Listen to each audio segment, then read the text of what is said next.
Sfrecciava a 260 km all'ora. Quel missile giallo era stato avvistato un po' ovunque nel gennaio di quest'anno. Di certo sui luoghi di colpi all'interno di ville, come ci raccontò l'imprenditore Diego Cancian, la cui casa nel veneziano venne svaligiata. A folle velocità lungo le statali, vie secondarie con manovre da film, sfondando la barriera del casello di Spinea. Sgommate, semafori bruciati e panico seminato in tutto il nord-est tra segnalazioni e psicosi. Perfino l'ironia sul web per la sfida lanciata alle forze dell'ordine. Per di più hanno dimostrato appunto questa arroganza, questa sorta di sfida nei confronti dello Stato che andava accolta come sfida e vinta, così come appunto l'abbiamo vinta.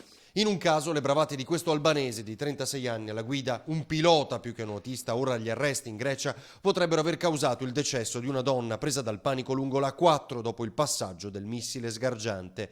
Vasil Rama, lui il fenomeno al volante che ora ha smesso di correre. Costrinsero anche la squadra mobile di Trieste a sbarrare la strada con 2 vetture e pare ad esplodere alcuni colpi in aria per intimare l'alt. Niente da fare, Rama riuscì a marcia indietro a infilarsi tra i 2 mezzi, millimetricamente, e riconquistare la libertà, restando su di giri.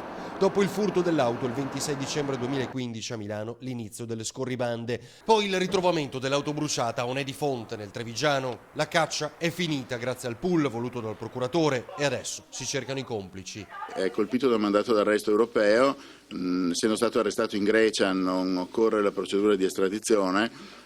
Ci auguriamo soltanto che le alte pene edittali che sono previste per i suoi reati, il furto in abitazione aggravato e continuato può prevedere pene anche che vanno oltre i 20 anni di reclusione, vengano alla fine applicate dal giudice.